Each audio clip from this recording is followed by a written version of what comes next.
Olá, meu nome é Marcos Camogal, sou professor da Exalc USP e vim aqui responder as perguntas que foram feitas a mim no curso de Complexos e Quelatos, Fertilizantes Foliares e Nutrição de Plantas, da aula do dia 3 de setembro. Algumas perguntas não puderam ser respondidas naquele momento, então agora nós vamos gravar um vídeo específico para trazer essas respostas. A primeira pergunta, feita por Luiz Jordão. Professor, no caso de soluções contendo zinco 2+, cobre 2+, manganês 2+, como se compara a estabilidade termodinâmica e cinética dos complexos formados por EDTA em relação aos complexos de ácidos carboxílicos, principalmente de baixo peso molecular, quanto à constante de formação e a suscetibilidade e a substituição competitiva por outros cátions presentes na solução? Luiz, quando a gente vê as relações de constante de equilíbrio, ou constante de formação global dos complexos, dos ligantes de modo geral, e a gente compara com o EDTA, a gente tem valores muito diferentes. Então, por exemplo, a relação do EDTA com cobre, a constante, o log da constante, ou o valor do pK, é 18,7 para o cobre. Em comparação, por exemplo, ao oxalato, é 8,5. Ao citrato, 14,2, com total dissociação dos seus grupos funcionais. O málico, 3,9. O lático, 4,85. O tartárico, 6,51. Então veja que, tirando o citrato, que tem uma boa eficiência, o valor de 14, comparativamente ao EDTA, que é 18,7, a gente tem uma estabilidade química muito superior ao EDTA do que aos outros ligantes. Então, numa solução em que a gente tem um conjunto de ligantes, EDTA mais os outros elementos, por exemplo, os ácidos orgânicos, a gente vai ter, então, uma preferência do metal, nesse nosso exemplo do cobre, para o EDTA, fazendo com que os outros fiquem na forma livre, complexando outros metais que aqueles de menor afinidade que o EDTA, por exemplo, não pegou, já saturou em si. É importantíssimo também a gente ressaltar a questão de pH, porque todos esses eles só vão atuar como agentes ligantes, formar a ligação química de complexação, quando o pH estiver ajustado adequadamente, usualmente em pHs alcalinos, uma faixa de pH alcalino. A pergunta do Vinícius Giacomelli. Professor, as ligações entre nutrientes e aminoácidos em produtos complexos, elas são classificadas como fracas ou fortes? Ou como o pH da cauda pode interferir nessas ligações?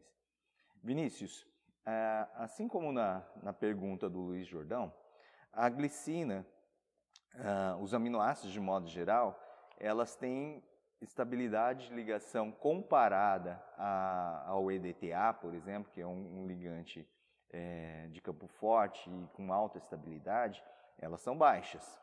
Então, só para exemplificar aqui, a glicina cobre tem um valor de 8,57. A alanina cobre, 8,41. A valina cobre, 7,93. E a leucina cobre, 7,89. Então, quando comparamos com agentes ligantes de maior estabilidade, esses valores acabam sendo relativamente baixos. Entretanto, a gente vai ter uma formação termodinamicamente favorável de acontecer. Então, ela forma, em solução aquosa, forma sim complexos com esses aminoácidos, ligando então adequadamente o metal ligante, o aminoácido. Lógico que quando eu coloco isso em um sistema mais complexo, em que haverá competição, haverá alteração no valor do pH, por exemplo, numa cauda em que eu tenho vários sais, então o metal ele pode ser removido por conta de uma outra ligação química mais estável presente no meio, ou a formação de um precipitado, ou a formação de um outro composto mais estável termodinamicamente do que o complexo aminoácido metal. Luísa Gonçalves, poderia falar um pouco sobre solubilidade dos complexos quelatos de cálcio e magnésio, por exemplo? Luísa, os complexos de cálcio e magnésio, de modo geral, eles dentro da nossa cadeia de nutrientes possíveis de se formar complexos, né? Então aqui eu cito os macro e micronutrientes.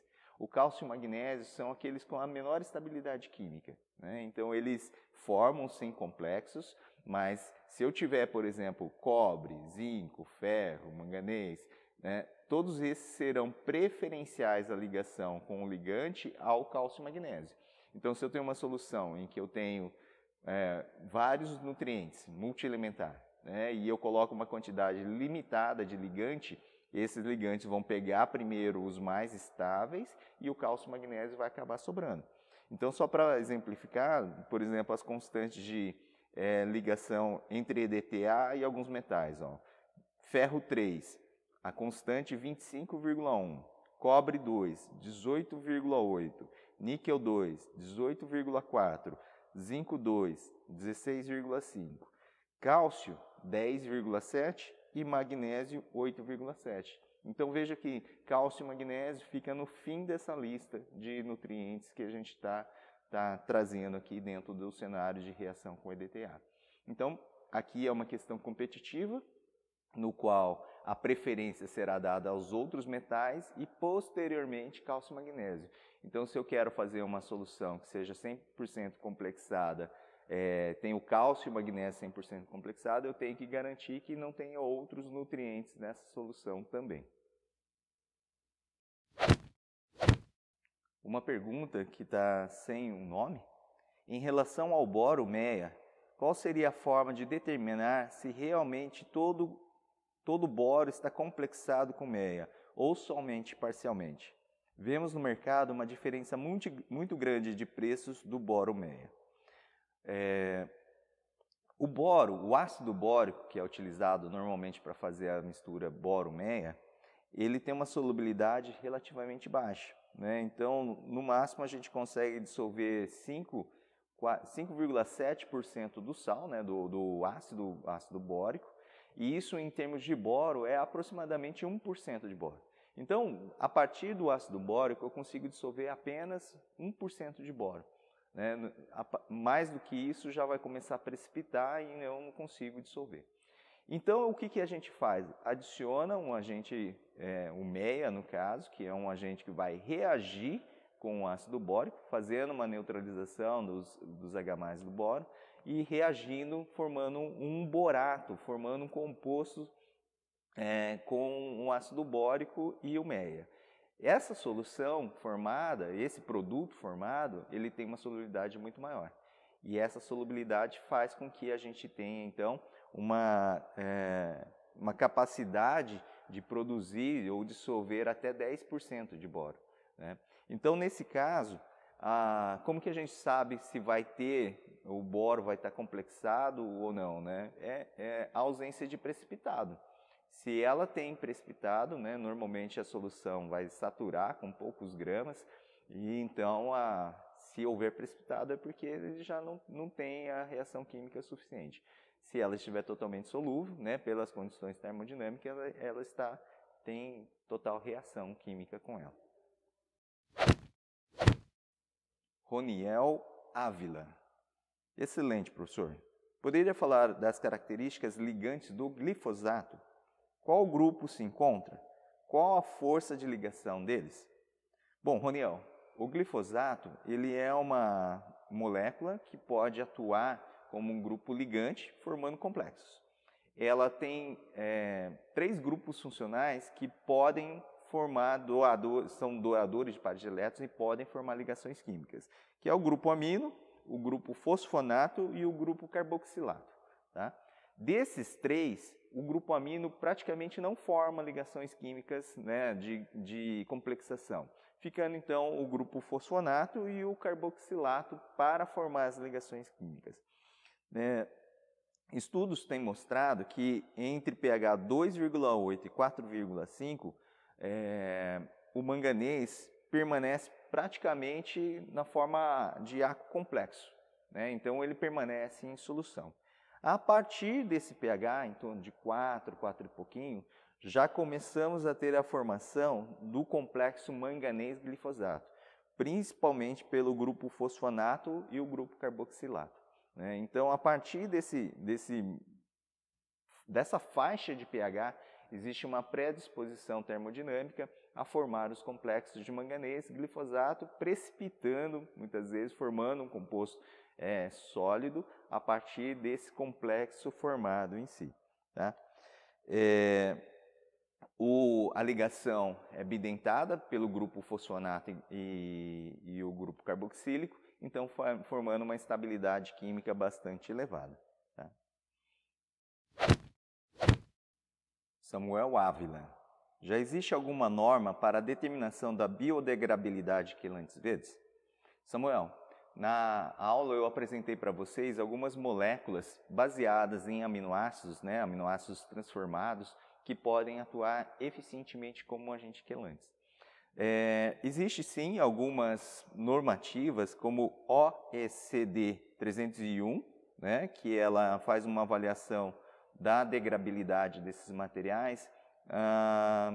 É um modo similar ao DBO, né, no qual a gente usa alguns micro-organismos para fazer a avaliação da degradação.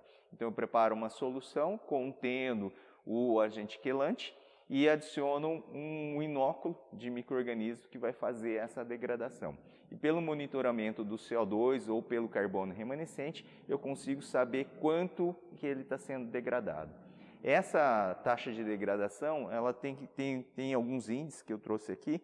Então, por exemplo, ela tem que ser maior que 60% no caso de 28 dias de incubação, sendo que se ela atingir essa taxa de evolução de CO2 de 60%, né, maior que 60%, ela é considerado degradável, né, biodegradável em si. Outra forma de medir isso é monitorar o carbono da solução. Então, se o carbono tiver uma redução de 70%, o carbono remanescente, né, for em torno de 30% ali, quer dizer também que ele se enquadra em termos de biodegradabilidade. Lógico que existe diversas metodologias, né, alguns métodos certificados, mas essas são as metodologias mais usuais de serem realizadas, serem feitas para avaliar biodegradabilidade de produtos químicos. A maioria dos produtos químicos que são industrializados, sintéticos e entregues, ele já vai trazer uma ficha de segurança no qual ela vai trazer também essas informações de biodegradabilidade. Então, você já pode consultar o CAS, né, que é o código do produto, e avaliar também essa biodegradabilidade dele, que provavelmente vai estar citada na ficha de segurança do produto. Ricardo, a reação de ferro 3 com EDTA, proveniente de ferros quelatados de zinco e manganês, ocorre em qual faixa de pH? Ricardo, o pH, o hidróxido de ferro, né, ele começa a ser formado em concentrações muito baixas de pH. Né? Na faixa de pH 3 e pouquinho, a gente já começa a ter a precipitação do hidróxido de ferro, porque ele tem uma constante de estabilidade muito alta. Da mesma forma, os complexos de ferro 3 e EDTA também começam a ser formados em concentrações baixas de pH. Na ordem ali de 3, 4, a gente já tem a formação do EDTA. Então, só para, dentro do contexto que foi apresentado na aula, né, a minha preocupação quando a gente usa uma água que tem alta concentração de suspensões de ferro, ela pode sim fazer com que o EDTA, que estava quelatando o metal, solte o metal e se ligue ao ferro 3, porque a estabilidade química é muito superior aos nutrientes que normalmente utilizamos. Então, é uma preocupação fazer isso.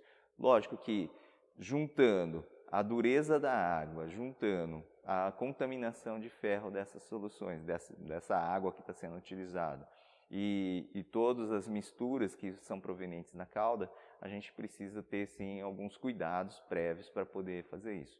Tá? Então, preparar uma calda boa, traz essas questões de segurança também, né? Entender que ele pode estar sendo perdido por conta da presença de contaminantes. Complementando a pergunta do Ricardo, que ele fala sobre a cinética. Normalmente, a cinética dessas reações, ela é moderada, né? Ela não é instantânea, mas ela também não é lenta, ela acontece de forma moderada, né? Então, em poucas horas a gente já vai começar a ver essas trocas e ter o processo. No caso do preparo de uma calda, em que eu encho, né, o meu reservatório com água proveniente de um tanque, por exemplo, e vou já adicionar os produtos para fazer a aplicação, e isso demandando aí poucos minutos, 20, 30 minutos, pode ser que você não tenha efeitos significativos nessa situação. Mas se você armazenar isso, deixar por um tempo, a presença de algum outro produto, você vai começar a ter problema. Por isso que há necessidade, muitas vezes, de utilizar algum acidificante, algum aditivo de calda para poder fazer essas alterações. Nicolas Silva. Em formulações multielementares ácidas, a maior eficiência de complexação pode ser obtida pela combinação de ligantes, como EDTA e aminoácidos, em vez de um único agente? Nicolas, sim. Se eu misturar os agentes ligantes, quanto mais ligantes eu tiver nesse meio, maior vai ser a capacidade de complexação. Então, existe uma questão de afinidade química, a força de ligação. Então, por exemplo, eu tenho uma mistura de DTA, aminoácidos, e eu coloco lá um multielementar. Então, aqueles que forem mais estáveis serão os primeiros formados. Então, por exemplo, cobre e DTA tem uma afinidade muito grande. Então, dependendo da quantidade de EDTA que eu tenho, eu complexo o cobre com EDTA. Acabou o DTA e sobrou cobre, o aminoácido vai começar a formar. Ou for o oposto, complexei o cobre e EDTA. Acabou o cobre, só que sobrou EDTA ainda. Então, ele vai pegar o segundo mais estável. Então, ele vai pegar, sei lá, o ferro. E aí vai complexar o ferro e EDTA. Até esgotar essas espécies mais estáveis. Depois passando, então, para fazer a ligação química com outros ligantes, como, por exemplo, o aminoácido. Aqui também uma questão que não tem a indicação do nome. A água alcalina e dura afeta muito a eficácia do glifosato. Ao adicionar ácido fosfórico, volta a eficácia. Quanto é devido à redução do pH pelo fosfato e quanto vem da complexação do fosfato com cálcio e magnésio? A formação de fosfato de cálcio e magnésio ela é altamente favorável, ela realmente acontece dentro desse processo de precipitação, formando então uma questão de solubilidade. Só que no caso do ácido fosfórico, como ele tem uma quantidade de hidroxila H+, muito grande, e eles se dissociam em solução, reduzindo o pH de forma bastante significativa, né? Dependendo da quantidade de ácido fosfórico, eu posso ter soluções com pH 2, pH 1, né? Então, a influência nessa questão da dureza da água, ela vai ser muito mais significativa por conta do pH do que por conta da formação de precipitados. Quando a gente vai para a neutralidade, né, quando eu vou elevando o pH ali próximo da neutralidade, aí sim as precipitações passam a ser significativas. Mas no caso de colocar como adjuvante na calda o ácido fosfórico, é uma função basicamente de pH. Fábio Scudler. Como podemos chamar o resultado da reação de cobre com a monoetanonamina, complexo ou quelato? Fábio, para responder essa pergunta, a gente precisa olhar para a molécula, a monoetanolamina. Né? A monoetanolamina, ela tem dois grupos funcionais, um grupo amino e um grupo OH. Esse grupo OH, ele pode atuar assim como ligante, mas vai depender do pH. Né? Então, eu tenho sim a formação de um quelato, desde que o grupo OH perca o hidrogênio. E então, ela forma uma ligação pelo grupo amino e pelo grupo OH. Então, nesse caso, é uma ligação bidentada, classificando ela como um quelato. Mas isso é dependente da faixa de pH, que normalmente é uma faixa mais elevada, aqui em torno de 7 a 8, né, para que a gente comece a ter essa relação do ligante atuando como bidentado, né, para que ocorra a formação, então, de um quelato. Tá? Se o pH for menor, provavelmente a ligação química ocorrerá pelo grupo amino apenas, então uma ligação monodentada, sendo então classificada como complexo. Então, nesse caso, ela pode ter as duas configurações a depender do meio.